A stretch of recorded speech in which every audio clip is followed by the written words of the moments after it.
I was a good designer for where I was in my career back then. I mean, like if I look at my designs now, they were garbage. I was good enough to do pretty good work, but like I didn't know anything about running a business, like even like sales funnels or marketing. Like I didn't understand how to run a business. I just understood how to do design work for clients who were paying me. That was scary.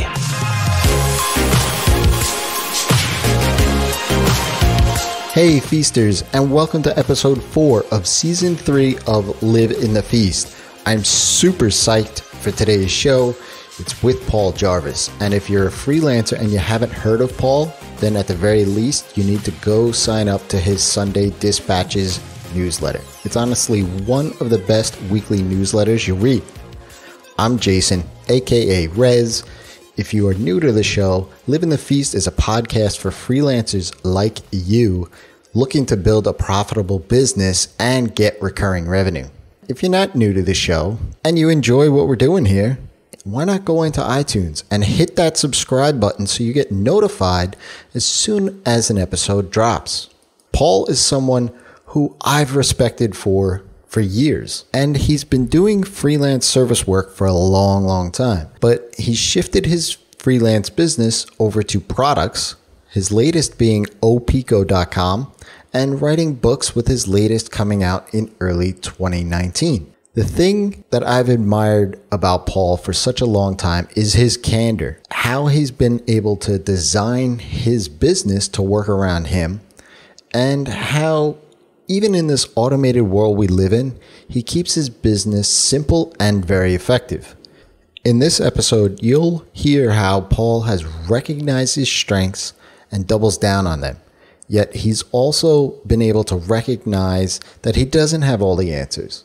So instead of trying to learn all of those things, he'll seek out people who already know the answer.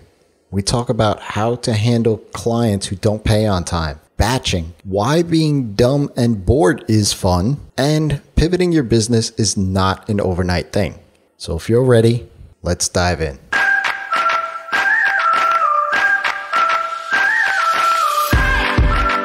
This episode is brought to you by Feast, the premium online coaching and community designed for web developers, designers, marketers, and freelancers of all type wanting to specialize their business and build recurring revenue that's profitable and sustainable. Today's market is ever changing, and yesterday's advice won't cut it. Feast members get access to the roadmap and training library, which includes everything you need to niche down, build recurring revenue, and become that go-to respected person for your services. That, together with monthly roundup calls, exclusive workshops, expert chit chats, and our Slack community, you'll have everything you need to live the life of your own design. If you're serious about not competing on price and having clients that respect you and your expertise, then join Feast.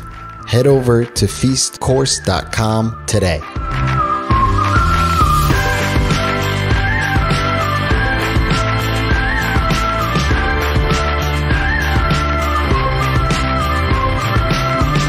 Hey Feasters, and today's featured guest is Paul Jarvis. Welcome, Paul. Hey, thanks for having me, man. Yeah, anytime, definitely. You're always welcome. Paul is an author, a designer, podcaster, online course teacher, and just recently on Twitter, he said when people ask him what he does in real life, he backs away from them and into the bush, just like Homer Simpson would. Which he's been doing that. He must have been doing that for a long time now, right? Yeah. But he's been a freelancer since the 90s. And even with all the aspects of it, he keeps his business simple. And that's what I admire most, because I had to come to that realization that I wanted my business simple. And Paul, I've followed Paul for a long time. So it's a thrill to have you here. And even with all of the things that you try to make simple, you've started a SaaS company now called Pico, right? Yes. Yeah. And basically, like a lot of times I start businesses or products. I guess they're not really businesses yet. to scratch my own. Like I'll have an idea and I'll think like, okay, yeah, this totally solves a problem for me. And then I'll go out and I'll start to talk to people to see like, hey, am I the only person that has this need or are there other people? So lately, just given the fact that I have an audience on Twitter, I can just tweet something. And I did the same with my analytics platform. Was I tweeted something like, hey, if this gets enough traction, I'll build it. And then I think, Pico has a lot of retweets and a lot of signups, so does Fathom. So yeah, it's just kind of gone from there. So where does the name Pico come from? It sounds cool. I don't know. So initially it was called Platformic, which sounds really boring in tech or corporate. And I was like, I don't know. I was going to swear, but I don't know if I can swear on the show. Like, oh, shucks. That's not a good name. So we just started brainstorming, myself and my partner in this project, Jack Ellis. And I just thought, like, it's a cool name. I like that it's a 4-letter word. Like writing out Platformic in the design was getting really, really long horizontally. And I didn't like the domain name either. So now we have OPico, like OH Pico, PICO.com, which I think is cool. I think startups are going to start using O, like OH, as the prefix on domain. Because most .coms are taken now, even like get so-and-so or use so-and-so. So I'm like, oh, so-and-so. I like it. You got to start that trend. Yeah. It's funny because when I saw Pico, see, I mean, all right, this is good. Shows my age a little bit. And, you know, we've both freelanced in the 90s and I'm a developer and I started on the Unix. Like I grew up text-based links, all that the stuff. text editor Pico. Right. Yeah. And that's exactly what I thought immediately. And I'm like, what is he doing? Like rebooting that? Oh boy. That was my initial thing. So I don't know. So I always love to ask people because for me, it's really learning about where you come from and why you do what you do. And so what would you consider your defining moment in life so far? Yeah, I mean, it's hard to really just pick one. I mean, meeting my wife, definitely. But like for business stuff, probably the day I quit my job, the job that when I quit the job I had as a creative director at an agency where I used to live in Toronto. And I had no intentions of working for myself. Like I didn't want to be a freelancer. I was like, okay, there's some personal issues at this job. I'm going to leave. I don't like my boss for quite a few reasons. Don't need to get into that. But I was like, okay, I'm going to go find another job. Like I quit and I was like, okay, tomorrow I'll go to the library, figure out how to write a resume. Cause at the time the internet only had like 8 pages and none of them were resume pages. So I was like, oh, maybe I'll just go to the library. I don't know how to write a resume because I got hired out of university. Like I dropped out of university to do the job. So I'd never made a resume. And then the day that I quit, or I guess the next day, because I think I quit at the end of the day because I didn't want to drive there and then drive home right away. I might as well put in a full day. I was young and stupid.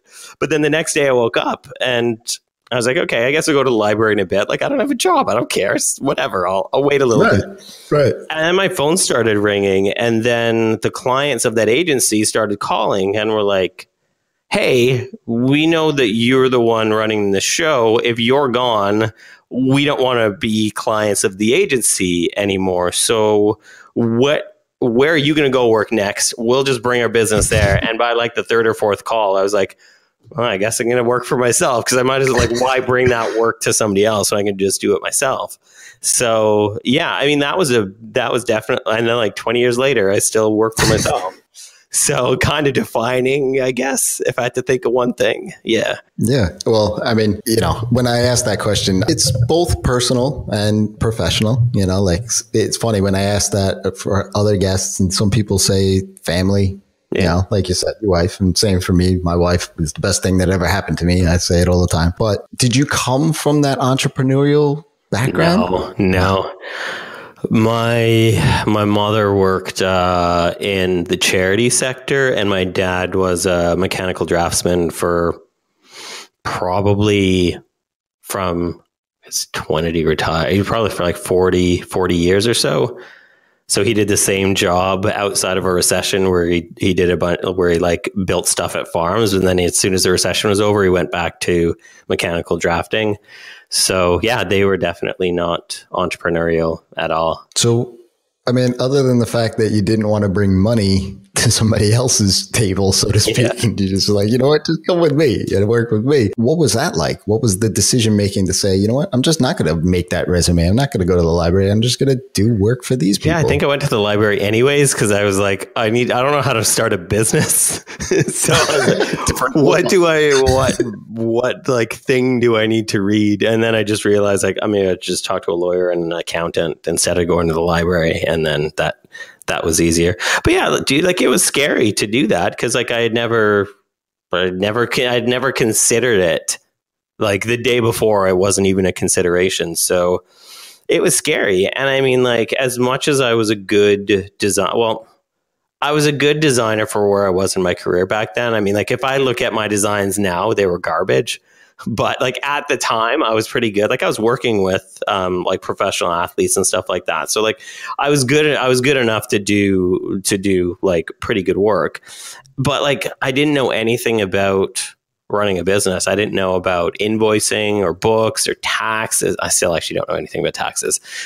But like I didn't know how, like even like sales funnels or marketing. Like I didn't understand how to run a business. I just understood how to do design work for clients who were paying me. And that was it. And that was scary. Yeah, that was I guess my career moment was the same thing. Like I had a skill set. I struck out right at the turn of the century. And that sounds terrible. Holy cow, that makes it sound so old. But, and under 2 years, I had to go get another job. And it was mainly really because I didn't know the business end of stuff. I had the skill set as a developer and I was just like, I don't know how to do sales. I don't know how to do contracts. I don't know these things. And I was like, yeah, this is not going to work out very well unless I learn these skills. Yep. Should have went to the library. Well, I don't know. Right? That's true. You went to the lawyer. Right. Yeah, that's funny. So what was the low point then? I mean, that must have felt awesome that the clients were calling you. But after you started that, initial projects, ramping them up and all of that kind of stuff and getting the wheel moving in that direction, there had to have been some low points at which you were like, okay, I don't know. I just don't want to get up today. Yeah. Like, I mean, definitely, like I've been lucky and had a pretty packed, like roster from the beginning because I started with a bunch of clients and they weren't clients that needed one project. They were like, I just lucked into this. Like they were clients who needed new work and new projects every single month. But the biggest issue that I had was the one client who's feeding me these athlete websites ended up not running their business that well. And they got late on payments and then they got late on payments some more. And then they're like, we can't pay you this month. Well, we're just like keeping a tally. Like, we're good for it. We're good for it. And then I was like, okay, well, I don't want to stop working for them because now they owe me like $10,000 or $20,000. And so I just kept doing the work. Hold on, my wife's passing me tea. Thank you. And so I just got to a point where I was like, I'm basically working for free. And because I keep doing the work for free, I'm showing them that it's okay that I just work for free. Like they're probably like high-fiving themselves. Like, why did we even pay Paul for all these months when we don't have to pay him and he's still doing the same amount of work? And yeah, I think they racked up a bill of close to 30 grand. And this was like early on. And it was, well, actually, this was early on. If somebody screwed me out of $30,000 today, it would still suck just as bad. But because that's a lot of, like, that's a ton of money. And at the time, that was probably like half my salary. Like, that was a huge amount of money. And I ended up just having to walk away from the majority of it. I got a lawyer involved, but like, it's hard. Like, I'm in Canada. It's hard to sue Americans. And like, it's hard to sue people in other countries. So basically I could just use a lawyer as like muscle to send like angry verbiage on a letterhead. I ended up getting like $5,000 out of the 30. Like it wasn't very much. I think my lawyer took 50% of that because it was contingency because I didn't have the money to pay him. So like that definitely sucked, but that really taught me that it's okay to stop working if if people stop paying you. And like right after that, I was like, after that, it's so hard not to swear, but like, I was like, F this, net zero is my new policy. So if you want to work with me, you're giving me a down payment, then you're going in my calendar. If I give you a deliverable, you're giving me a payment immediately, or I'm not doing the next thing in this project.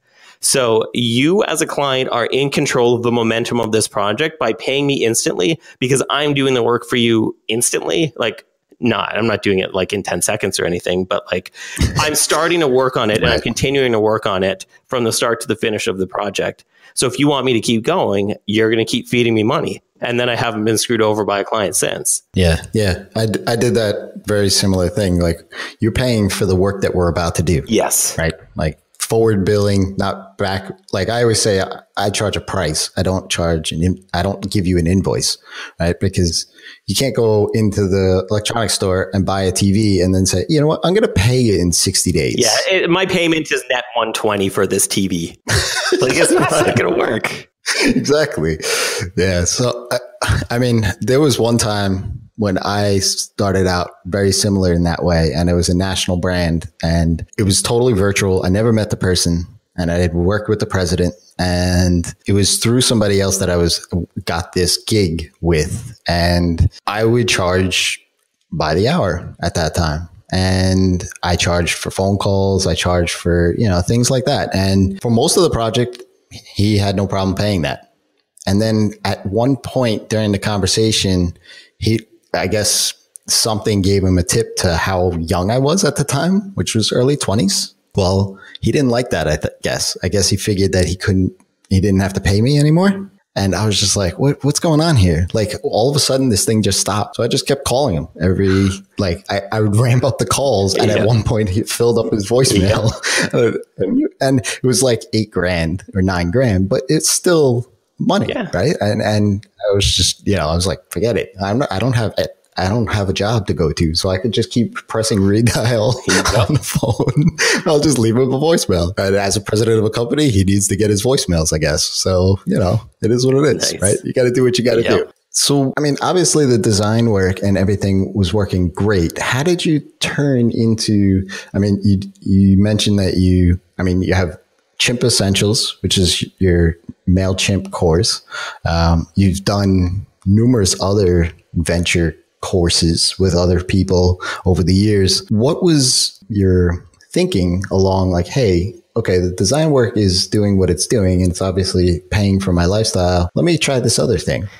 Yeah, dumb and bored. I think like at the time of leaving freelancing, it was probably like my best year, like financially for freelancing. It was also one of the most stressful years for dealing with clients. So, but as well, one, I'd been freelancing, like I was just doing like web and app design for 15 years straight. Like that's I'm not my father. Like I can't just do the same thing day in and day out. And I felt like I like to be challenged and I like to solve problems. And it felt like I was just solving the same problem I knew the solution to over and over again.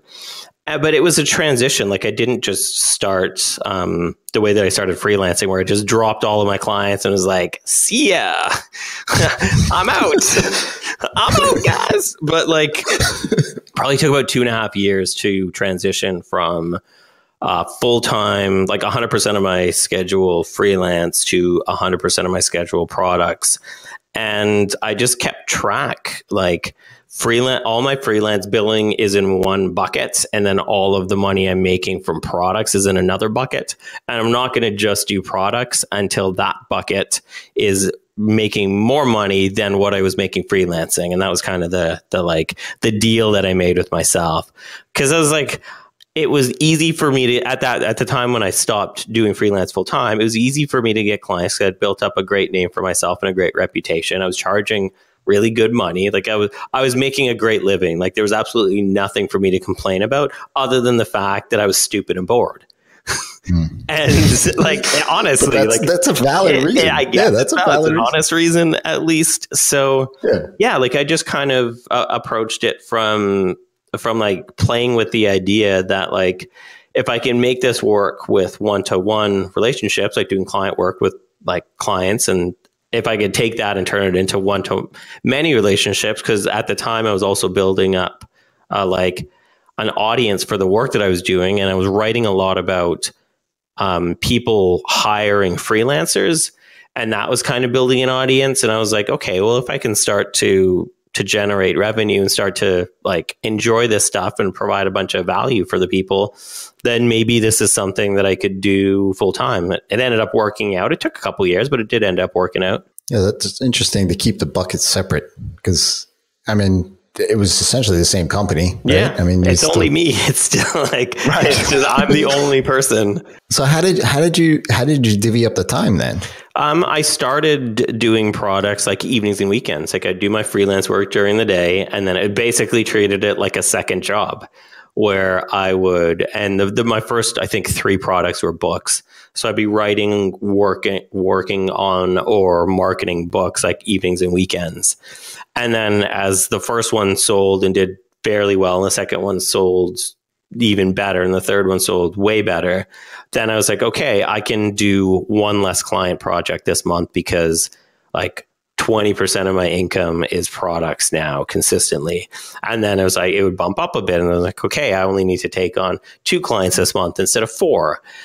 Because it's like 50-50. And then there was still a bunch of holdouts. Like there's still some clients that I had that I've been working with for probably 12, 11 years, where they only needed small stuff. So like even when I was full-time product, if they needed just like a little update or a graphic, I'd be like, yeah, that's fine. I ended up not charging. It was horrible, but like it would take too long for me to send them a bill when my business was now set up for something totally different. So it's just, if it was like a 10-15 minute job, I'd just be like, yeah, whatever, here it is. And then when they needed time, just like, you have to find, every time I'd be like, you have to find somebody else, because I'm not going to be doing this for very long, because I'm only doing this for you. And it's only like 3 or 4 clients. And then they finally understood, and then went with other people. But yeah, it sucked, because I feel like I'm part of a bunch of those clients' businesses where I worked with them for like over a decade. I feel like I have some, like, I helped them build their brand on the internet, and a bunch of them are like very successful. So I feel like I'm not the cause of that, but I definitely had my hand in those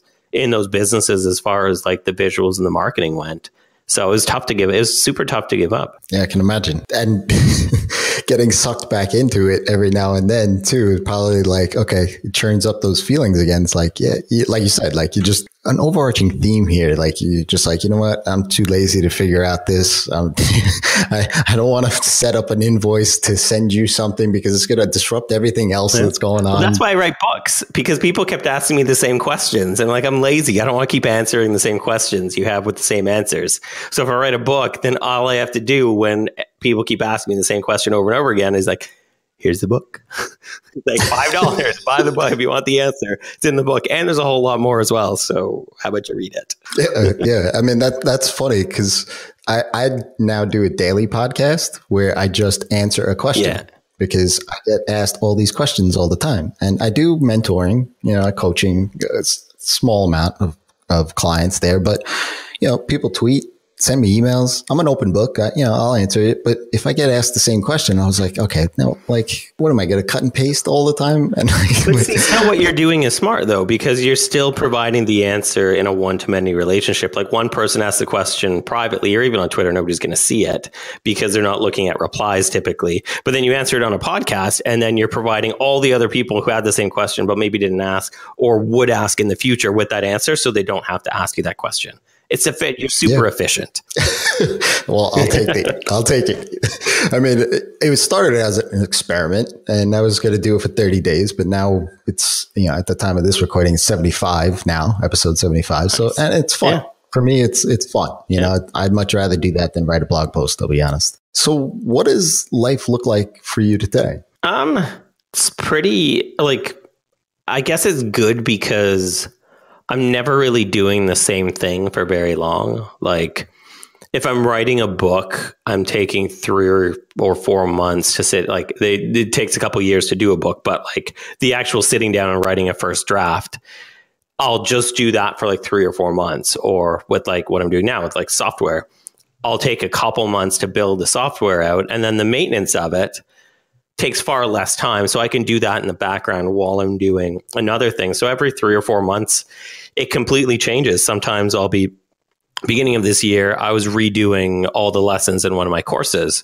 And that was a couple months worth of work, even though the lesson, I like them to be of the highest quality. So I just wanted to make them even better, even though nobody's even asking me to update the lessons. It's just like, I can do this better. So it took me a couple months to redo them, but they also make decent revenue. So I feel like it's worth it to me to keep investing in these things that I make.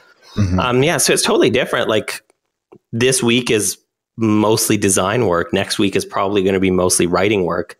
The week after that could just be like interviews and like promotion and that sort of thing. So it's all over the place, man. Like but I like that. Like that to me keeps me on board because I'm always doing different stuff. For one, I admire how you could plan literally like 6 months out, right? Like there's no way, like I'm a planner and my wife's a planner, and our son, I don't know, well, he's 1. So yeah, not yet.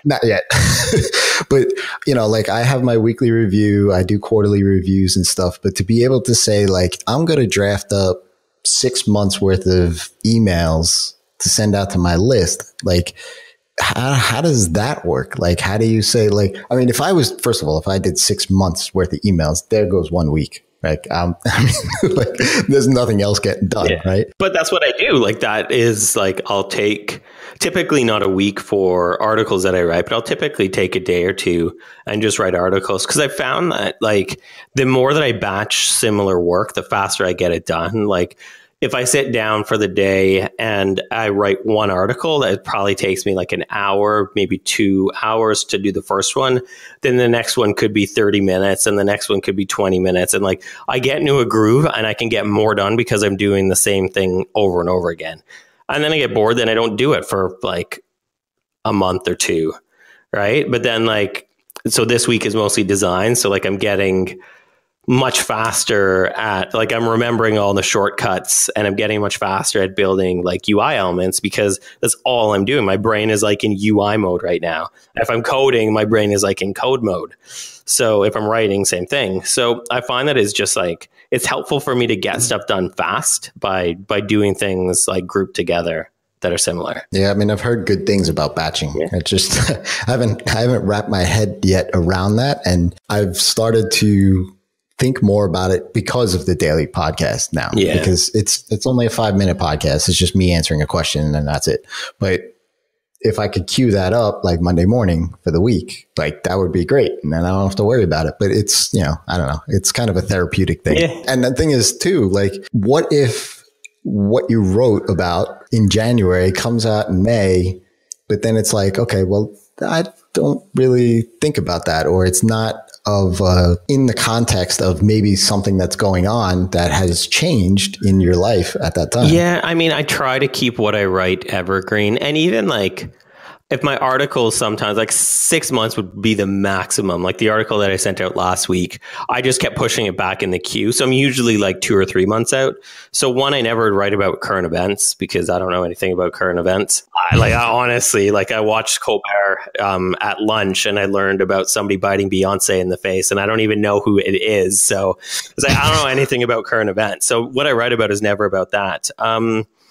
Things don't really change that much in a couple months. And as well, like the books that I write come out years in advance, which I really have to think like, is this still going to be relevant? So a couple months to wait is pretty short compared to other things that I have to do in my life.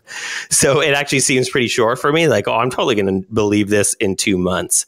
I would probably I still read, I go over everything I send out a few days before just to make sure that I still believe it. I would probably take it out of the queue if it was something that wasn't really working or I didn't believe in anymore. Hasn't happened yet. It could, totally could. But yeah, I'm not writing current events. So like something is not like somebody isn't gonna, I'm not going to write about somebody and there's like some sex scandal about them. And then it would be like really bad if I said something like that's never going to happen. So considering I've been reading your newsletters for some time now, and I couldn't picture you coming out with a Beyonce newsletter. Sunday Dispatches. Like when I make references to stuff, it's stuff from like the 16th, like Diderot and like the 16th century French philosopher. Like things aren't really changing day to day for that guy. Like it's just not happening. No. Yeah, I'm the same way. I don't know what's going on in the world. And it was funny too, because my wife watches the news and she pays attention to that kind of stuff. And those poor Chilean miners were stuck in that mine for a month. Yeah. I had never even heard about it. I think it was longer. I think it was like 3 months. And then it came across my Twitter, and that's usually my news feed. Is like if it's something comes across my Twitter, then okay, the rest of this world has already found out about this. But I said something to her about that. She goes, "Yeah, how did you not know about this?" Yeah. I go, "I don't know. I don't pay attention to that stuff." I don't even pay attention to Twitter, so. So that's funny. Yeah. So, I mean, this has been awesome. I do thank you for your time. But before I let you go, I mean, what does the future Paul hold? Yeah. I mean, I have no idea is the easiest answer because like I really don't know. Like obviously a book comes out next year, but I don't like that doesn't matter right now as far as like the public's concerned. But yeah, like I like making stuff. So whether it's a book or software or course or whatever it is, like that's what I like doing. I seem to be decent at it, or at least decent enough to make a living at it. So unless that changes, I don't see my behavior around that changing in any way because like it's rewarding to me both mentally and financially to do the things that I do. So yeah, I just want to like I like my work. It's fun. Cool. No, that's perfect. Yeah. So where can people reach out and say thanks to you? I'm on Twitter. I don't pay attention to Twitter. You can find me on Twitter, pjrvs.com. No, really, like the easiest place to like find out about me or to keep in touch or to like see what I'm doing is my newsletter, the Sunday Dispatches. If you Google Paul Jarvis, I think I'm the first couple links on Google. But that's like the main place. Like I'm like I said, I suck at paying attention to Twitter. But my newsletter goes out every Sunday morning, no exceptions, unless I'm taking a break that's scheduled. And then if people email, like if people reply to that, I reply to them. Like if people reply and ask me a question, I'm like, you're letting me show up in your inbox. So I'm going to do whatever I can to answer your questions. So my newsletter is really I don't even think I have an email address on my website. Like there's no way to get a hold of me other than my newsletter. But that's also the place like, if you like the things that I'm talking about, then you'll like the articles that I send out every week. Mm-hmm. And I've been doing it since 2012 and yeah, it's enjoyable. Like I really like it. And I put a lot of work and time. So does the rest of the people that I work with into those pieces. So yeah, that's the best place. Awesome. That's perfect. And I love the Sunday Dispatches when it comes out because I'll be honest, I do my Sunday morning review of my week. So I inbox it and it's always right there. Yep. It's like the only thing that's in the inbox on Sunday and it's great. Nice. So definitely go check that out. And everybody, until next time, it's your time to live in the feast.